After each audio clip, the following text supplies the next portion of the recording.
ایک صاحب پوچھتے ہیں مولانا صاحب یہ فرمائیے کہ ایک آدمی کے اپنا خون، دل، آنکھیں، گردے اور دماغ یا کوئی اور چیز اپنی موت کے بعد کسی دوسرے آدمی کو بطور عطیہ کے دے سکتا ہے؟ میں نے علماء سے پوچھا ہے، انہوں نے دو موقف بیان کیے ہیں کہ ایک کہتے ہیں دے سکتا ہے اور دوسرا کہتا نہیں، لیکن جو نہیں کہتے ہیں وہ ان کی رائے تو سمجھ میں آتی ہے، جو کہتے ہیں دے سکتا ہے تو مجھے یہ بتائیں پھر دفنائیں گے کیا؟ ہاں یہ بات ٹھیک ہے کہ میت کی توہین نہیں کرنی چاہیے، نہ چیر پھاڑ کر کے جیسے تقسیم کرنی چاہیے، اور نہ یہ کوئی ایسا مال مملوکہ کہ جو ہبہ کر سکے دوسرے کو، جیسے میں کہوں یہ میرا ہاتھ کاٹ کر دے، کوئی حق نہیں ہے،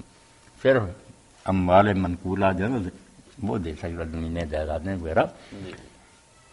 خون کی حد تک تو مولانا معاملہ درست ہے، چلو خون الگ بات، کیونکہ وہ نیا سے نیا بار بار پیدا ہوتا خیر ہے کرے تو اللہ اسی صورت میں